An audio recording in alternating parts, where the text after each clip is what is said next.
Hello.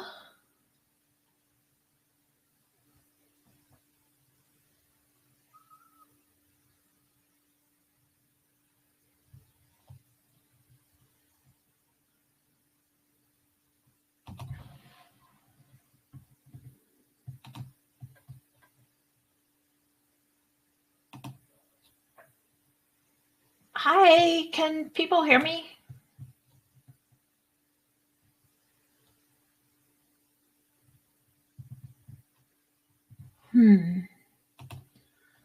This is a new system, so I'm not too sure about it.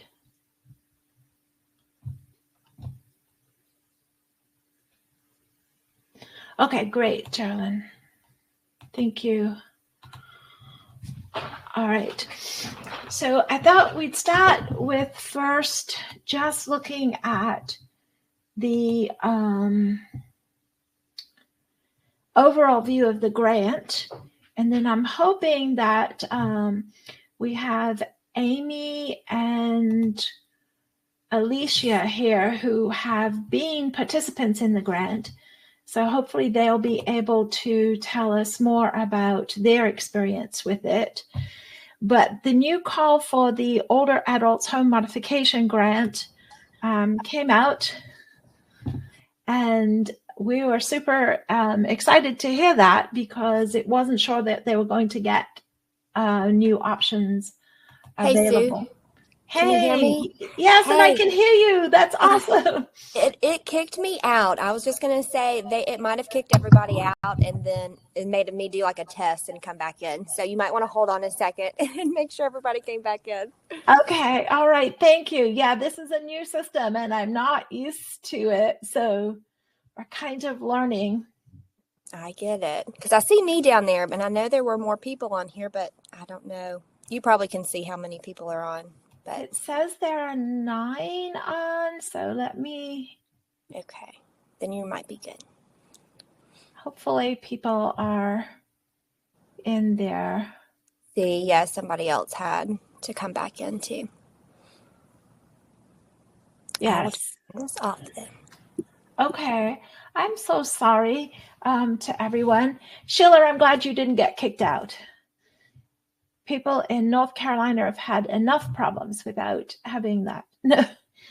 Okay, so I think we'll get started just because I know that some of our attendees have some limited time, and then we will work on that. But anyway, the new grant, and this is the link for it here, and I will post these where you can get access to them. I just thought I'd go through some of the details. So if we can look here, they're expecting to award at least 15 new applications this time. And there may be more depending on how much each application requests. So in this one, they are starting off with a minimum of $1 million up to an award ceiling of $2 million. How to see the video? I'm not sure, Alicia. If you hit, there should be a symbol on the side that says speak or video. Hopefully you can see that. Or Amy could help you with it because she was able to access it. So hopefully that will let her know.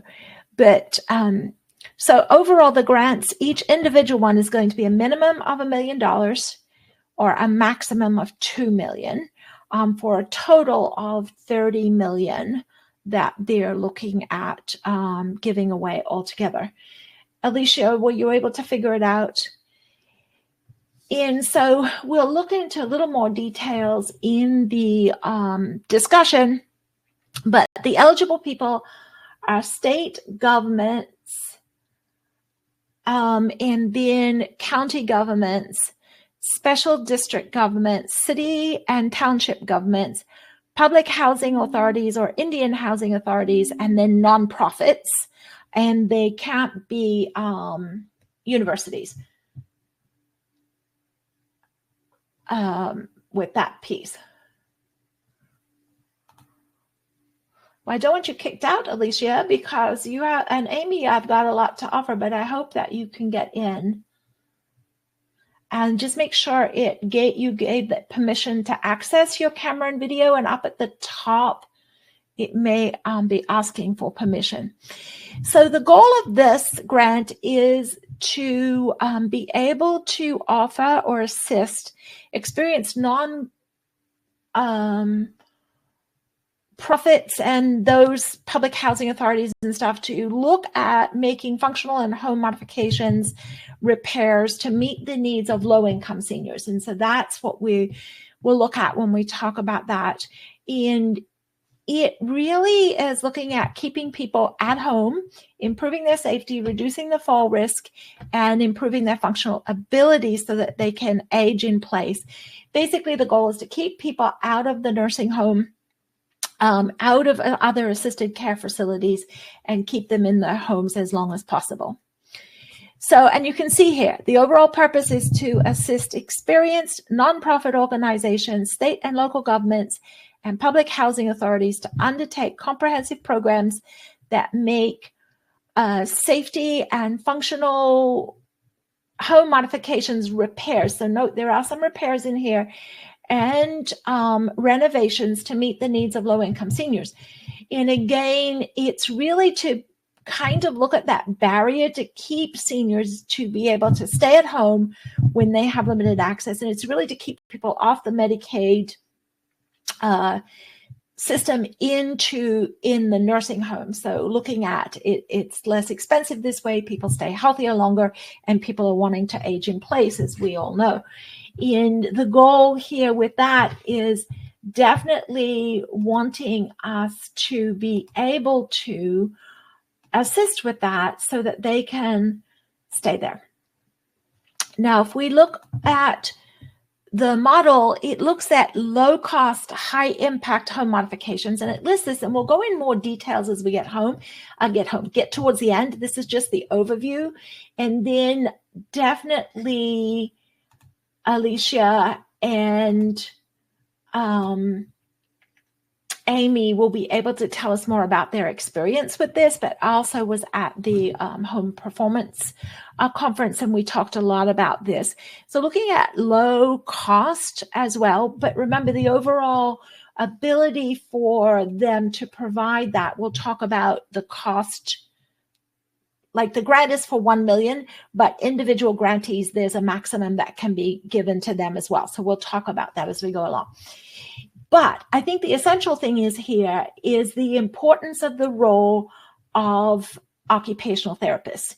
In really what's happening here is that they are really making occupational therapy the center of the program, which is really good news for us as therapists.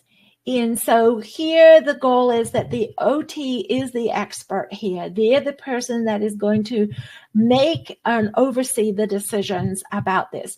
So while it does recognize that OT assistants and certified aging in place specialists can work under that grant, they need to be supervised by an OT. And they really encourage that person-centered, client-focused perspective that keeps people motivated and engaged within their homes. Now, the services under this must benefit low income. So again, we're looking at homeowners, but they've extended it to renters who are at least 62 years of age, and it's their primary residence. And because it's the vulnerable population, they want to really make sure that these modifications are going to focus and support that person for an extended period of time. They don't want it to be a renter who's going to move shortly or something that's temporary, right? The goal is to keep them long-term out of the nursing home facilities.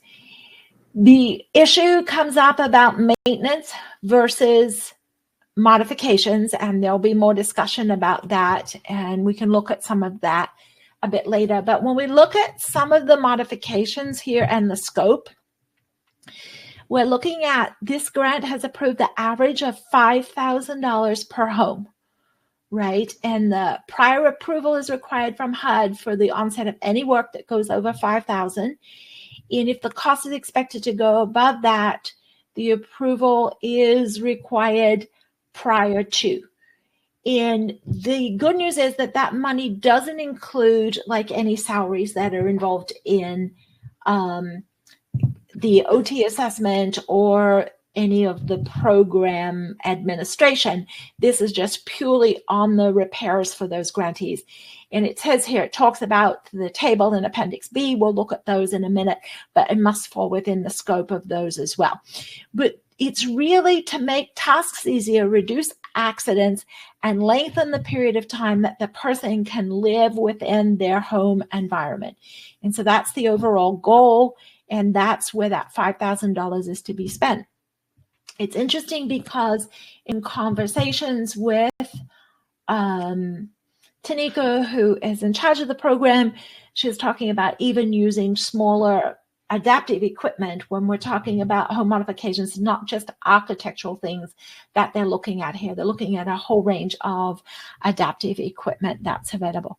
So all the services should be voluntary for the beneficiary. So the person involved should be voluntarily participating and willingly wanting to be part of the process, because we need to understand that this is going to impact their lifestyle and what it's doing, and they need to be engaged in that client-centered engagement or process.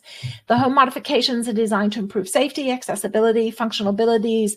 So this is just taken straight out of the notification of funding available. So this is straight from the grant requirements here with what's there. The key thing is they outline models of service.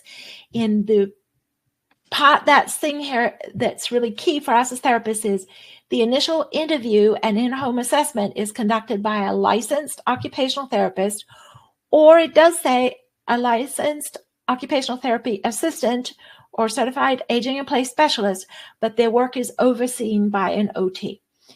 And then that assessment is really going to guide the interventions and where we're going with the components.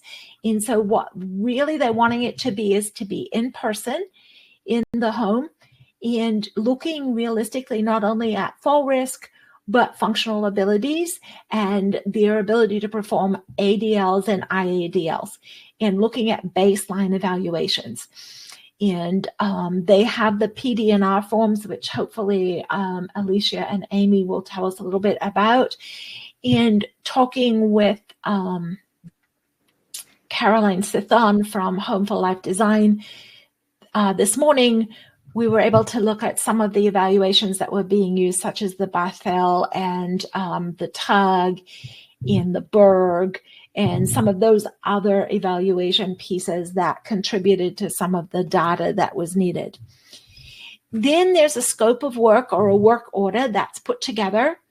In that scope of work looks at how we're going to do that. And with that, the OT, it needs to prioritize the modifications so that it fits within the $5,000 or a justification for needing more. And they want you to be able to do things like place the tape on the walls to indicate the positions of the grab bars, or design them and draw them up in something like OT Drawer or OT Sketch. So, and then of course there has to be a licensed contractor that actually performs the installation work. Once the installation is done, it's expected that the OT will conduct a follow-up assessment within 1 month of that being done, and any training or education on the client for safe and proper use of the adaptive equipment, and that the licensed contractor's work met the scope of work, right? So, excuse me. So it's got particular forms that they developed to collect that information, and then the program coordinator is supposed to do some follow-ups as well at 6 and 9 months. So thinking about, again, the key components here is the OT for the assessment and developing the scope of work, and then the follow-up. And then it's just really clear that they don't want this to replace any home health needs that the client has or any other skilled needs that the client has. This is focused specifically on this component and shouldn't stop them receiving any other services. And so that's just important to think about there. It's really interesting when we look at this, because in the grant as well, and these are some things to think about, is that the occupational therapist can receive specific training. So for example, the Certified Home Accessibility Therapist certification can be covered under the grant and written into that as well. And Tanika has recommended that several times so that people who haven't got a lot of skill or previous experience in home modifications as a therapist can also do that training and allow them to be able to complete the assessments with higher levels of skill. And so just thinking about, if you haven't done any of those certifications, that can be included in the grant process. And then the other thing, again, of course, is that, it is a $5,000 limit. These are all the things that come up. But thinking about those salaries and wages aside from the home modifications are separate to that $5,000. And then also, when you're looking at writing out some of the grant materials or things that are needed, some of the additional costs, fees to use standardized assessments, and the occupational therapy services. So this is where the therapist can bill for their services, obviously under the grant, but any of the standardized assessment tools that they're using. So if you're using Home for Life Design or some of those other tools that require a fee, those can be included into the grant as well. And then it just says here that definitely we need to make sure that the OT assessment reflects exactly what the $5,000 were spent on. And then there are, as I said, some professional development things. And then the other thing is there is the Home Performance Conference annually, and covering the travel and requirements to that can be included in the grant as well. Just need to get permission for that. So on the table of who does this qualify for, again, whether the home is rented or owned, at least one of the owners must meet the criteria of being at least 62 years of age and having less than or equal to 80% of the local median income. So around here, that 80%, I think, is around, I think a median income around here is around $50,000. So thinking if they were 80% of that, you're looking at around $40,000 a year. The organization that's applying for the grant needs to make sure that they have a project manager who is going to be able to run the thing. And I think some of what I've talked about and seen here. Oh, my screen isn't sharing. It says it is. Is anyone else seeing my screen or not seeing my screen? I'm going to turn it off and then come back to screen share and see if that helps. Did that help at all? All right. Okay. Okay, great. Oh my goodness. I hope I wasn't talking this whole time without. So in the application, it really clearly outlines some of how it's scored and what's there. And when I was going through at the conference, some of the biggest problems were the program managers not having enough skill, not being able to keep up with it. And the ones that worked well was where the OT actually was the program manager in a lot of situations. So just thinking about if you're working with an agency, what role are they wanting you to play?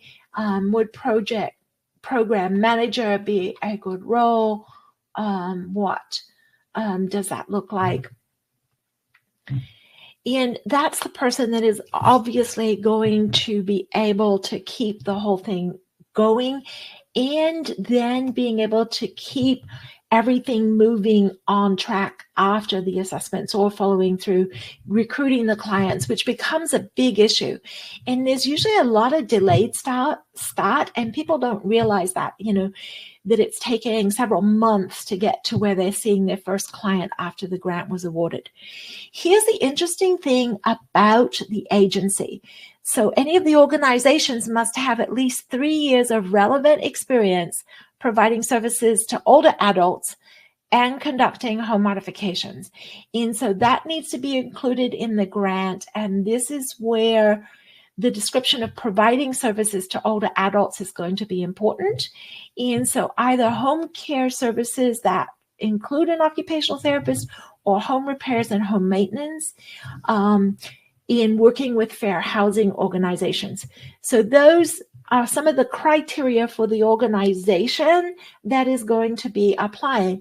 And remember, as therapists, unless we run a nonprofit and have had this experience, we can't apply, but we can collaborate with these organizations because they need us and we need them as well.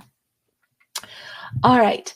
Then the other thing is there are extra points or positives to being in partnerships or having had previous experience working with these agencies in the community.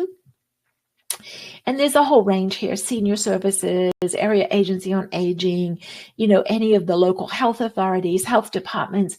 And by the way, they didn't put there specifically, but a couple of fire departments have combined with area agency on aging or with health department to do this. I've had a couple of people reach out to me where their city is making this application and they have done the weatherization grant and now they're wanting to extend into this. So looking at who is doing that. These few slides, before we go to questions and allow Amy and Alicia to tell us about their experience, these few slides are going to just say some of the things that it covers. So on-site, things like construction of new driveways, walkways, or parking areas when they have been a problem. Exterior lighting, they've also done some roof installation, gutters, and downspouts to keep the home safe. Obviously ramps is one, right? And they've also installed some exterior stair lifts and platform lifts. So all of those are things, but even here, just directional signing, handrails, repairing cracked and broken pavements, looking at installing pathway lighting, because lighting is so important in most areas because of our winters, we've got, long, darker nights. Looking at installing automatic door and window openers, widening exterior doors, replacement of exterior doors, replacement of windows, replacement of knobs. So you can see quite a range of things here are included.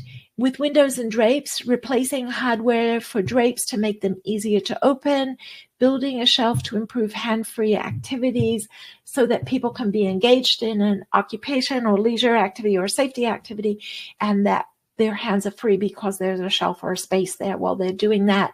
Installing some drywall paneling if needing, looking at some of the acoustic things, different types of doors, widening, of course, which we think about, installing hand-free door opening if needed,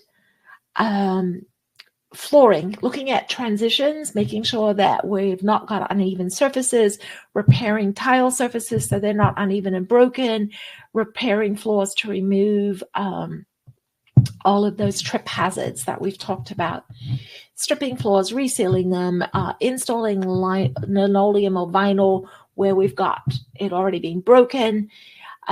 Stairways, we've got installing railings, lighting, adhesive strips, or non-slip or even lighting strips, carpet removal on stairways, installing super poles, installing chair lifts or stair climbers. And you can see it's pretty extensive. Grab bars, the common things we think about in the bathroom, lever handles, walk-in showers if it goes in there, looking at exposed tubs, safety, toilet frames, raising toilets, looking at repairing toilet seats, installing wall soap holders, securing rugs. So you can see there's a broad range of things that we can look at here. And it says moving or replacing washing machines and dryers so that they can be accessible. Again, also looking at like medicine cabinets and some of those kinds of things, or cabinet hardwares, so that they can do that. And in the kitchen, we can install automatic stove turn-off devices, lowering cabinets, installing a lower work surface. All of those things are options. And again, lighting, particularly motion sensor lighting, looking at electrical services that need to be upgraded for safety. And some of it, of course, if it triggers too much or requires too much in the way of permitting, we have to think about an environmental impact and study. But some of those components can be done fairly easily. And then replacing light switches or using glow-in-the-dark or rocker switches, which just make it so much easier.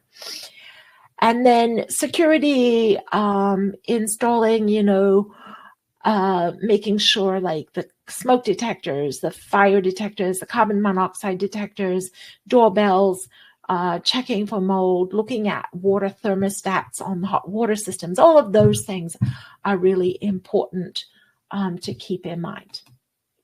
All right, so brief summary. It's awarded to a nonprofit or government agency that has some experience in home modifications. There must be a project manager that it's least there 50% of the time. OT must complete the evaluations on site or supervise CAPS or OTA. Generally, the max is going to be $5,000 per person. The OT provides a clear evaluation and justification. Training in other ADL or adaptive equipment is covered. So that gives the summary of the grant. Does anyone have any questions on that before we ask Alicia and Amy to talk about their experience?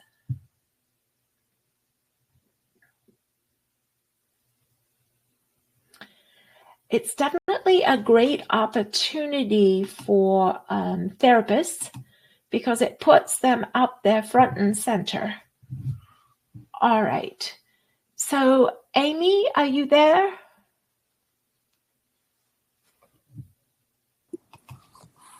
Hey, I think so. Yes, there you are. Awesome. So tell me, I had some questions for you about, I'm going to stop sharing my screen so that that's a little, tell me about your experience. What agency did you get to work with and how did you get involved with them? Well, I just kind of lucked out. I saw that they had posted a position for an occupational therapist, and I had just started my business, so it was just perfect timing. And I ended up, like you said, it was a delayed start. So they had gotten the grant, I believe, in like October of the previous year, and I didn't start until July. So definitely it takes them some time to get all their budget reviews and all of those things in place. And it was the Independent Living Center here. So those are great organizations. I've also talked with like the area agencies on aging about it, but they either felt like they were too busy at the time, they had too much going on, or didn't have the experience with the background in like home modifications. Okay. And then what has been the most difficult thing you found working on the grant? Difficult. Well, I'll be honest, it's a doozy. So there's lots of paperwork and kind of hoops to jump through. Not necessarily on our end. Initially, we did have the red cap, the research part of it, which was a lot of questions for the consumers, or what what they call them. So that took a while. Otherwise, I would say honestly, it's working with the contractors and having them actually follow your plan and kind of understand, like having to explain like why we're doing things the way that we're doing them, and we're not simply following 88. That they're just not used to it. Yeah. And they still think that if you do ADA in the home, that's it, right? Right. And we're like, Yeah. no, we're customizing it for this Yes. client. Okay. So we've got the most difficult things out of the way. What's been the most positive for you?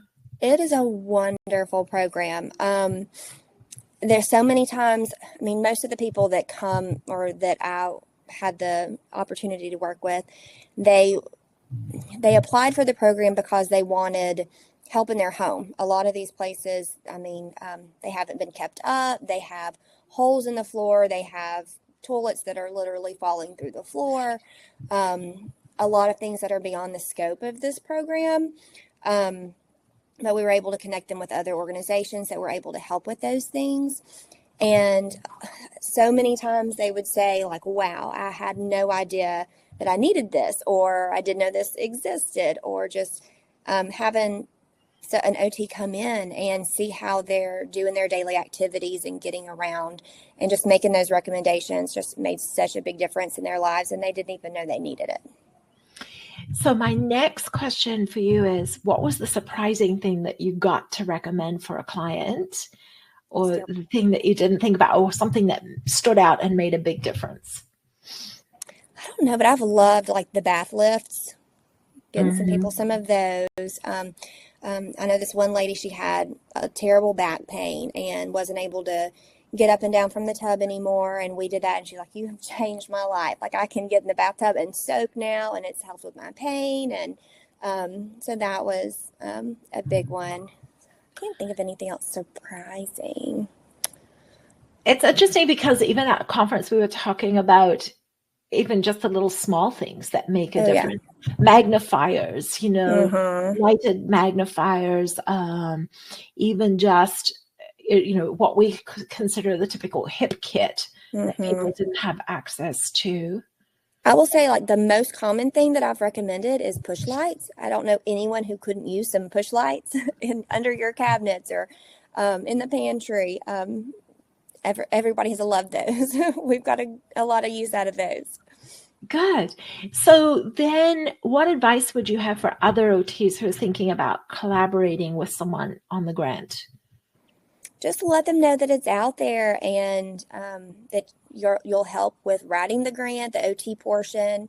And I mean, it's a great program. So just trying to explain to them how OT in this space really is beneficial, and just trying to help them understand that and how they can really help their community through this program. Oh no, Alicia jumped out of she might have figured out how to.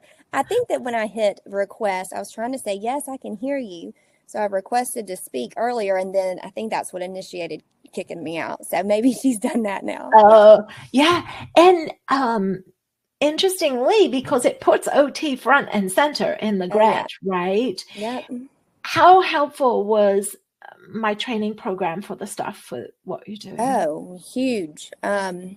Yes, everything that I've learned from you has been super helpful with this. I honestly think having more education in this area of home mods specifically is super helpful. On top of your OT, yes, you bring your OT perspective and our understanding of function and any medical needs and all of that, but really understanding the space and what can be done when and what all's out there was super helpful. So my other question is, now we've talked about equipment for clients. What equipment have you used when you go out into a client's home? What do you take with you? In the home, well, when we had to do the the assessment, I would have to take my tablet and sit there and ask the millions of questions. But after we got through that portion, I would just take my sketch pad and write everything down and do my assessment and sketch out anything I needed to and take all of my measurements. And then I would come home and use Home for Life and of course, you got to have your camera. You're taking lots of pictures, lots of measurements, measuring tape, of course. So the less things I could carry around, the better, because I was constantly having to put something down and measure. But otherwise, I didn't really take my tablet after the initial research portion. Yeah, and sometimes if you can, with the new Home for Life, you have to be online to be able to put it in, right, with the new version. Whereas with the old version, we could do it offline, and that was so much easier. Yes. All right, great. She's back. Yes, Alicia, we're so glad to see you back. So now the questions for you. How long have you been involved with the HUD grant? And what agency did you work with, and how did you get involved with them? Okay. Can you all hear me? Yes, we can hear you. It's not matching your video, but we can hear you. Okay. I'm not sure what's going on. That's okay. We can see and hear you. There's just a disjoint. That's all right.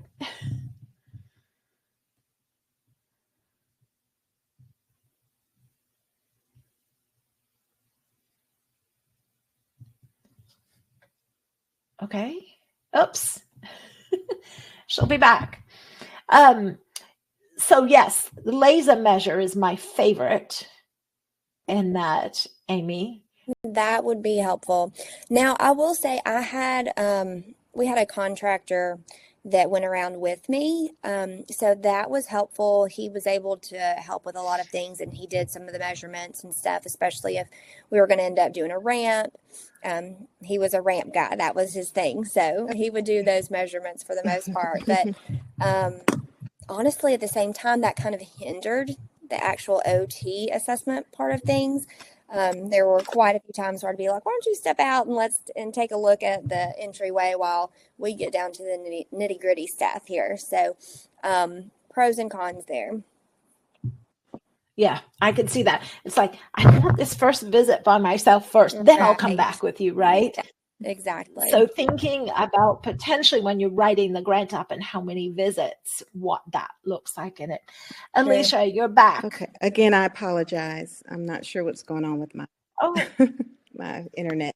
No problem at all. So how long have you been involved with the HUD grant, and what agency are you doing it through, and how did you get involved in them? Okay.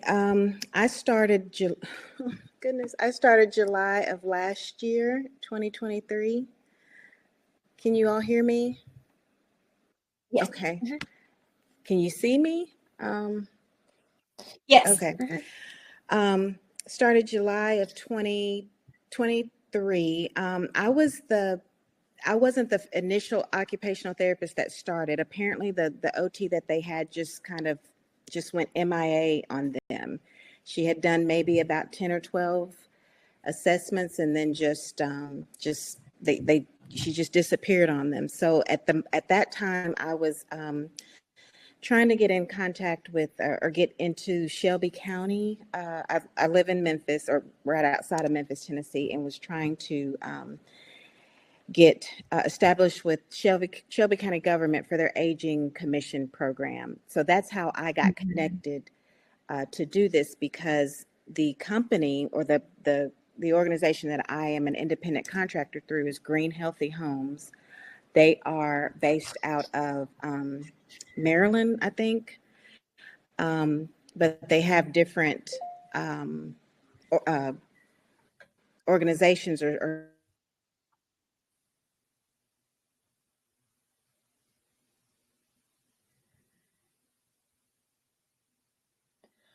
Oh, we lost your sound, Alicia.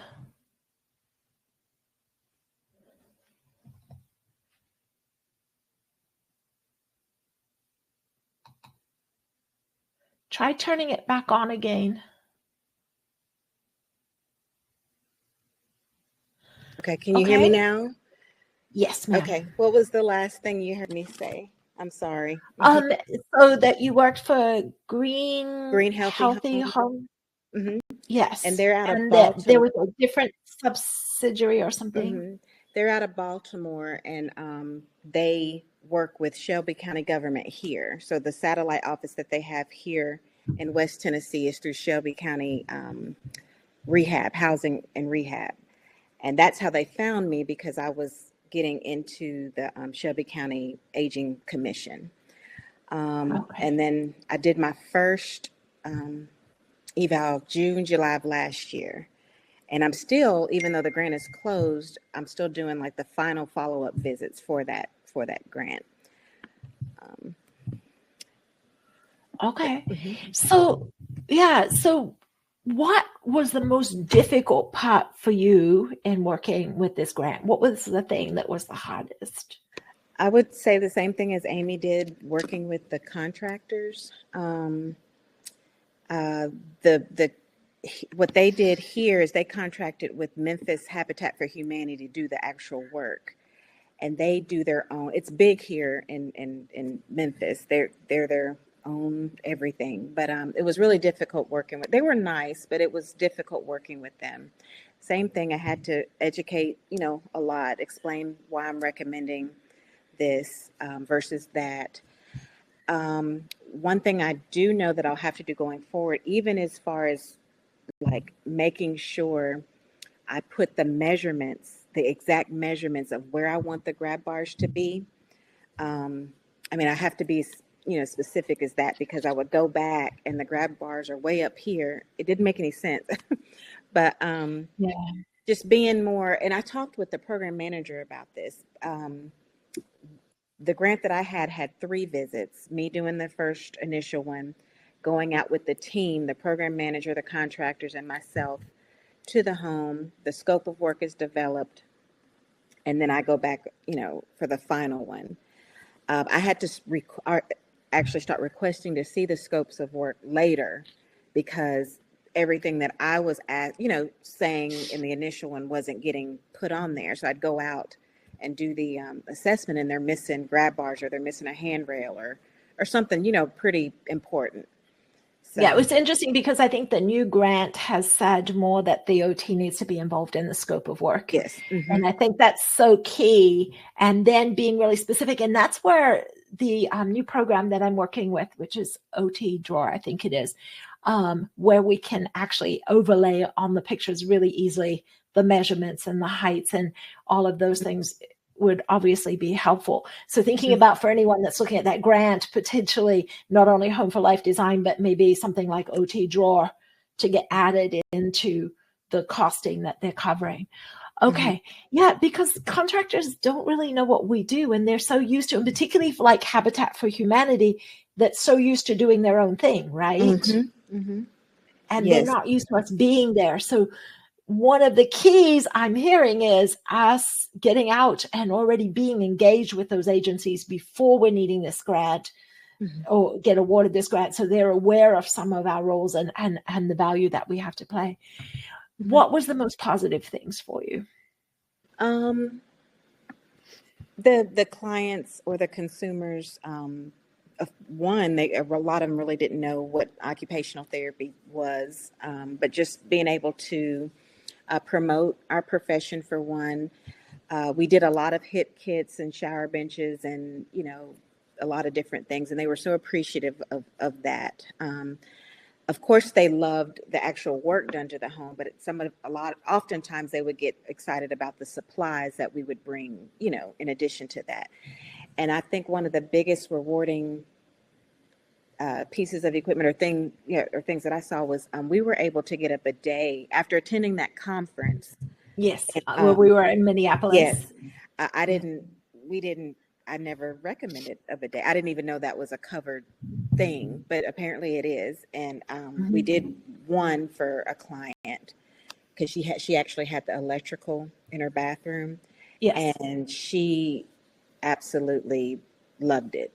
It was, and it was a game changer for herself and her caregivers too. Yes, because that whole position of helping someone down there is so stressful in repetitive things on their back and everything else. Yeah. And she was one who had a frequent history of urinary tract infections. So it was, and even like this happened I trained her about almost a month ago, and she called me last week, still, raving about it and, saying she's so thankful. So those things are really, I agree with what Amy said. The program is really, really wonderful, especially when it works like it should. When it works like it should. Mm-hmm. So what advice would you have for OTs that are interested in getting involved in this grant? To get some additional, like you said, training for home modifications, and the assessment piece with that, to put ourselves, when they go, I don't know if they're working with an organization already or just trying to find an organization that sees our value too, just advocating for that as well. Even within Shelby County government, when I was trying to get in there, you could tell that, OT wasn't it wasn't a priority. It took this program to highlight a lot of things, but just, continued advocacy. I definitely think this particular round needs more, additional training, that just than what you get from, just your OT schooling. Being OT school. Being OT. Yeah, so doing something like my certification program. Mm-hmm. Mm-hmm. Yeah.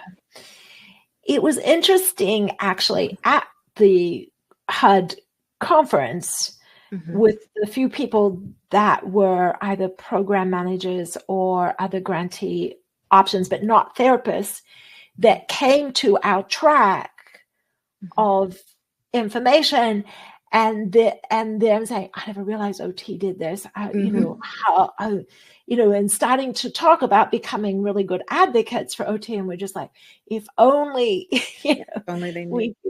Could do that. Okay, so we've talked about client equipment. What was the most interesting, different? The bidet was one.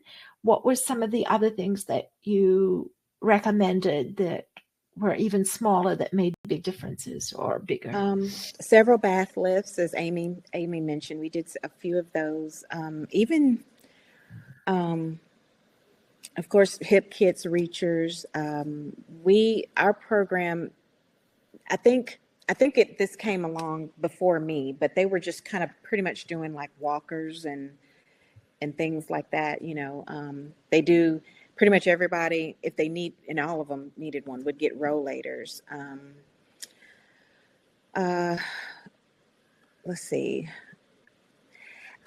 I didn't start recommending this one till after I attended the conference. That swivel car, we looked at. I went a step further with the car transfers. I would ask how they got in and out of the car.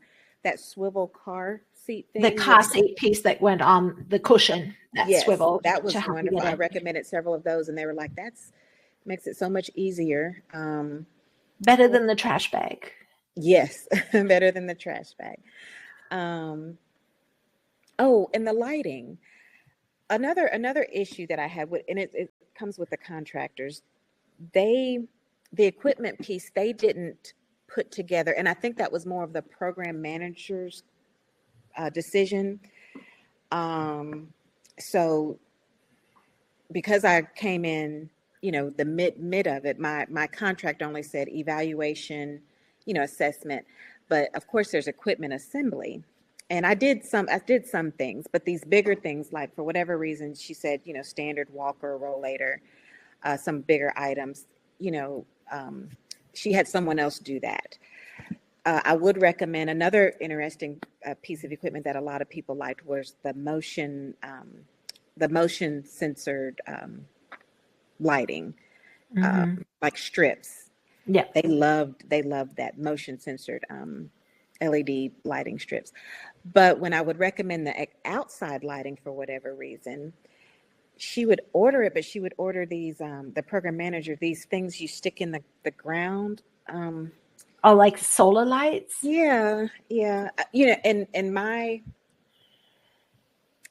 that was an issue. Like, what am I to recommend? Because I didn't feel comfortable installing these. It was something more than you just stick down in there. And I'm like, well, this, we would go back and forth in terms of who should install these solar lighting kind of things. And I was wanting the ones that go on the home to brighten it up. And she would order something you stick in the ground, and it didn't do anything in terms of lighting the pathway, So because it needed more than that. It needed the big, and I don't even know the terminology for it, but it needed the ones that you put on the house. The more spotlight type. Yes, Yeah. those kind of things. So we kind of went back and forth with the lighting aspect of it, especially on the outside. And I think she did understand, that that's more of a contractor kind of thing. Now the push lights or the LED strip lights, that's totally fine inside, but that was another difficult kind of thing that I ran into. Now, in terms of equipment, Amy said she didn't take her tablet with her after the red cap went. What about you? What kind of things were you taking with you? In it for the eval? Yeah. After? So for the eval, I had a tablet for the documentation piece of it, as much as I could do. Measuring tape. I did take like these sample grab bar. One was not that I used the suction one. I think I got this idea from you, Sue, in a previous course, but I did have a suction grab bar just for like placement and height and stuff. Yeah. But then too, through the Ponte Julio kind of thing, they said those sample grab bars, that they're half. Yes. I would take some of those just for placement items. And I guess that may be definitely blue tape, right? Because they're saying blue tape with this. So yeah. Yeah. I think that's about, and I had paper too, because, just writing stuff down. The sensor to measure the certain rooms and just the laser measure. I do have one of those, and I use that often, especially in the bathroom. Yeah. I think that's about it. And then after those visits, I didn't take really anything except my notepad when the whole team met at the client's home.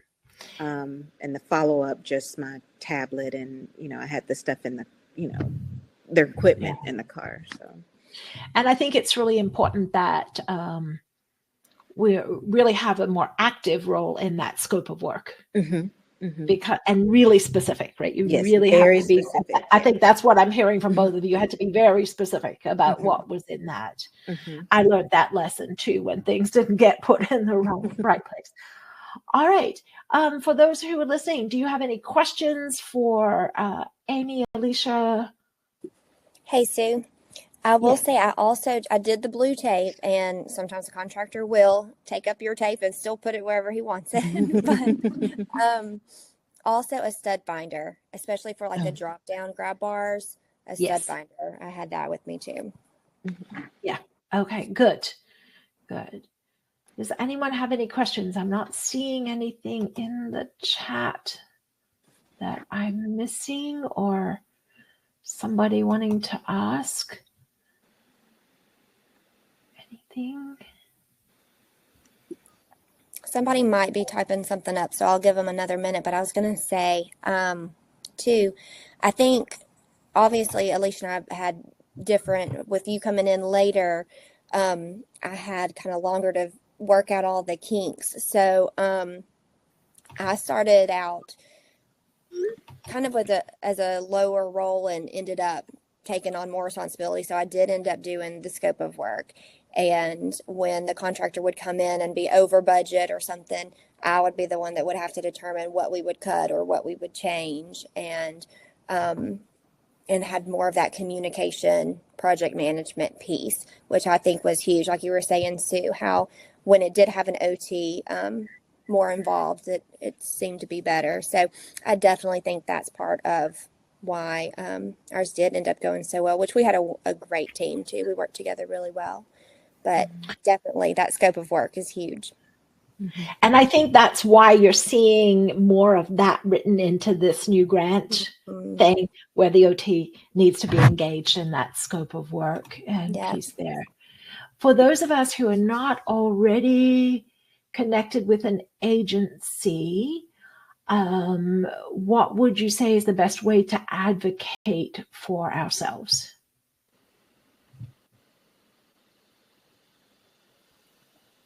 I think we were talking about that, like, Habitat for Humanity has no awareness of who we are, really. So how do you get engaged? I think it's looking at what's happening in your community, right? And I think, Alicia, you said that you were already trying to get into the Shelby Mm-hmm. area. So Mm-hmm. what was pushing you and what were you doing there? And I'll come back to you, Amy, on that in a minute. At first it was, just cold calls to a lot of just different, organizations around. But then I did actually go there one time and I took brochures. And I came in contact with someone who was just real receptive, and she took my information, my card, my business card, my brochures, um, and and given that this, for me, from my experience, given that this was through Shelby County government, in order for well, it didn't have to happen this way, but I was trying to get contracted with the government. If you try to do work for government organizations, you have to be certified through there. Yes. So I already had a certification to be a vendor for Shelby County, and that's another thing that I used. Like, I'm already a vendor. Everything's been approved for me to even do work for Shelby County. I'm just now trying to do work for Shelby County. So that for me, that was another piece that I think kind of pushed the envelope for me. But if you don't get anywhere, just kind of reaching out, on the phone, going to visit the facility, just introducing yourself, telling them who you are, what you're doing, you're an OT, what you can offer.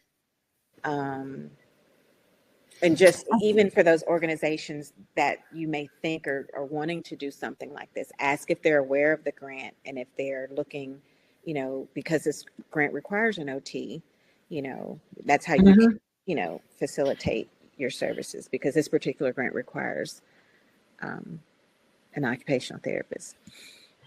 And that's definitely how Amy got into it, because the grant required it as well, right? And both of you. And that's a good thing, because it is required now. There is no ways around it, right? The OT has to be involved. But I think thinking about who might be agencies that could apply, fire department, right?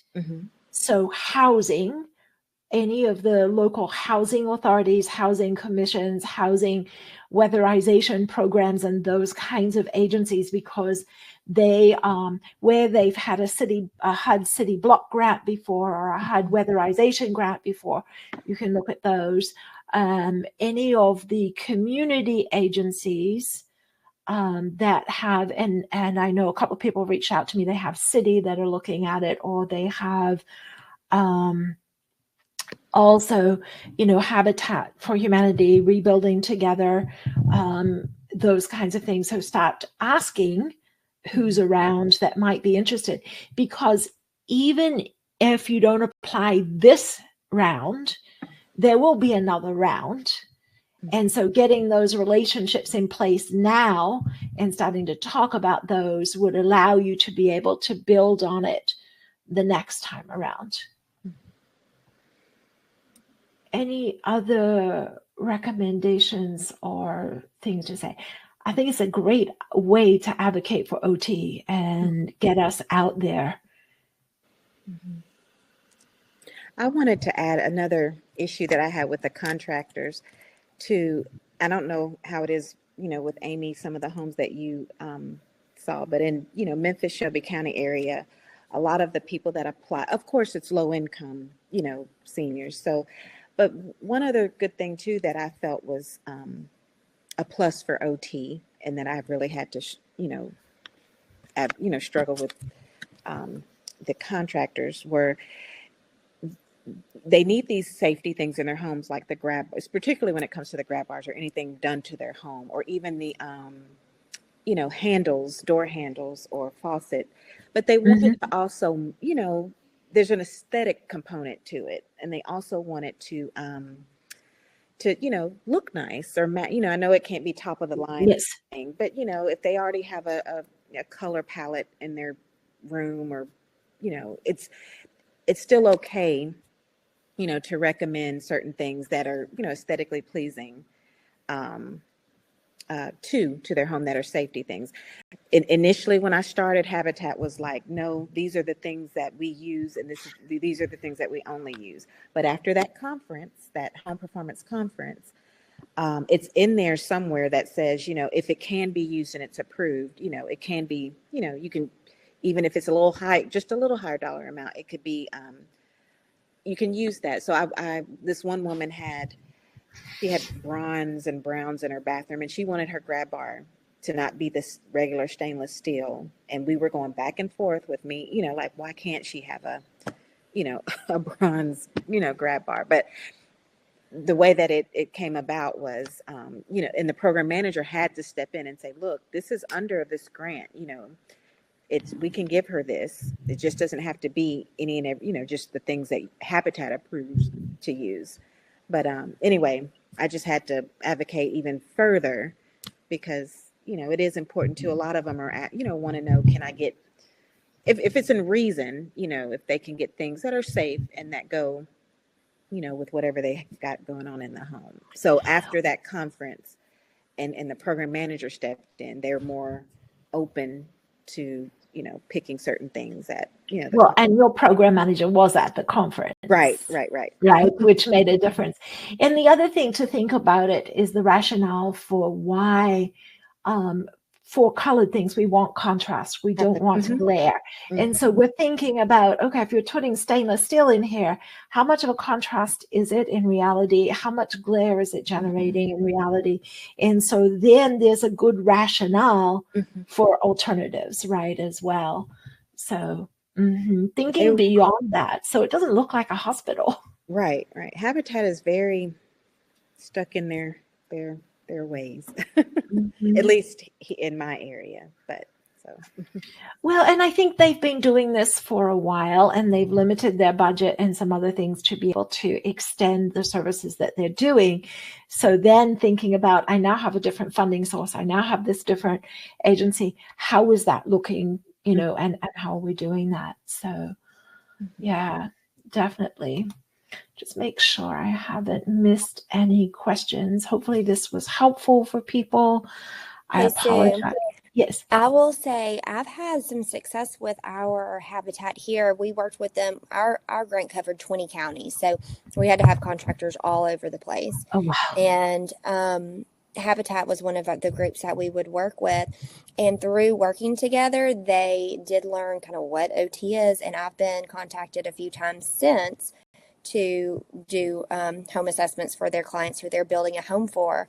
I've got one coming up on a family who has 2 children who are quadriplegic. Well, one's quadriplegic and one's paraplegic. And they've called me to come in and assess what they need for their new home that they're building for them. So I think this program is definitely bringing awareness to OT and great for our profession. Yeah, that's good.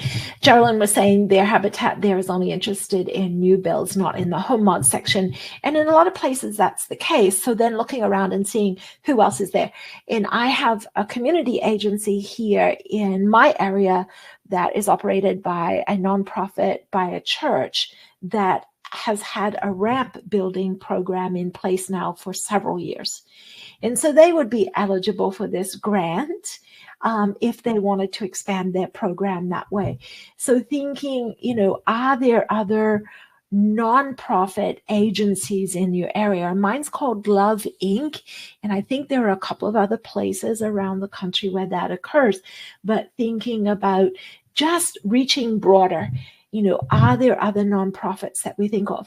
The other one that was started here that I did some work with to start off with, and COVID put a monkey in the wrench on that, was a nonprofit that provides in-home caregivers.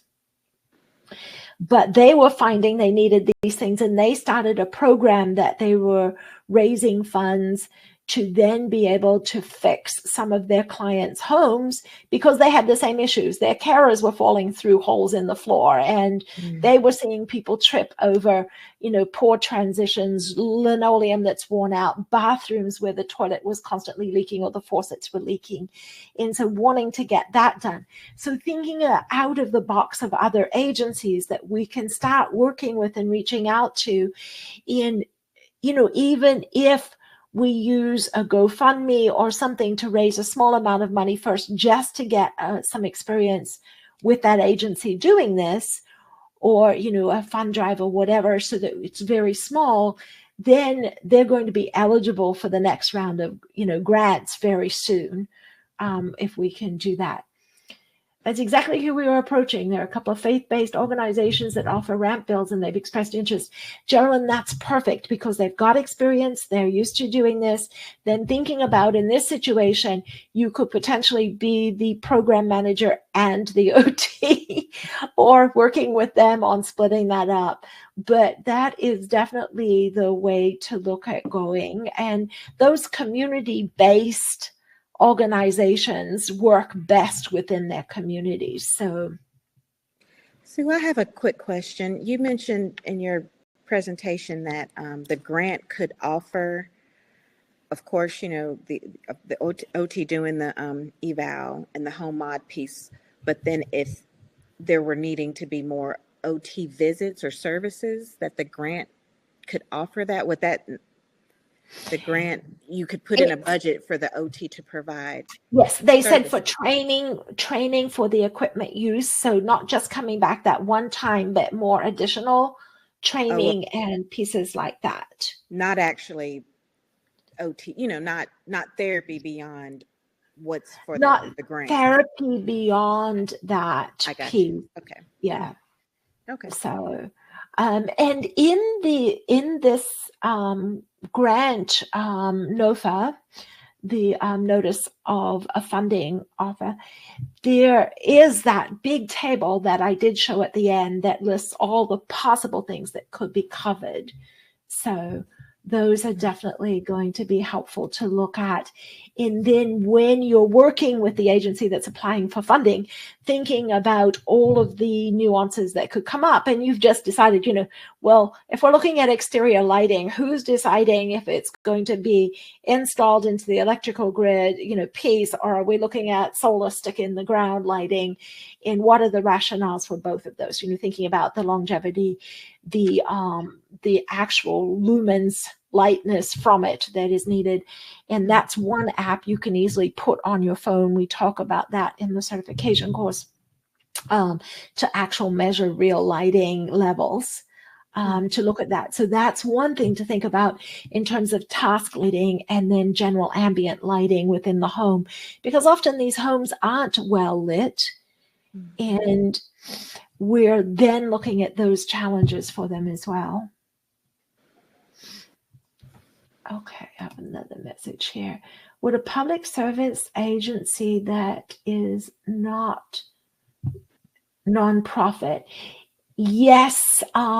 So for example, and I don't know what you're thinking about, Bridget, but the fire department, the city itself, what else have I seen? Housing authorities, what other agencies do I remember? All of those have been able to apply. So they're public agencies within the city. So it says city or county agencies or particular service districts within the community. And it's very specific in the grant. So when I place the handouts in here, once I can figure out how to do that tonight, you can see that.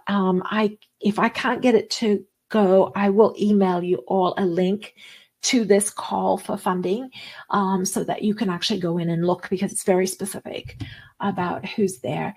And then Geraldine said the agency she's talking about will gently go beyond the ramps. Yes, it's called the Northern Kentucky Area Development District.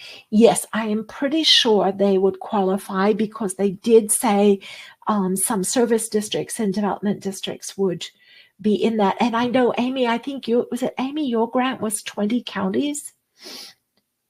Yes. So I think it was something similar to that, Bridget. All right. Well, thank you, ladies, because I know both of you have really gone out of your way to be here tonight and help us with that. I hope we've answered some questions, got you excited about some of the options. And I know there are more people that couldn't be here tonight that will be listening to the recording.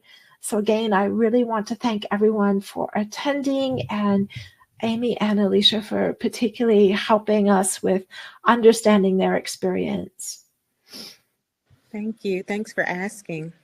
Yes, thanks, Sue, for hosting this. Yeah. You're welcome. All right. Hang on a second. I see one more question coming up. Oh, people saying thank you so much. So thanks again. And if you have any questions, reach out. We will be able to pass on information or ask questions about it. All right. You all take care. Have a great evening. You too. Bye-bye. All right. All the best.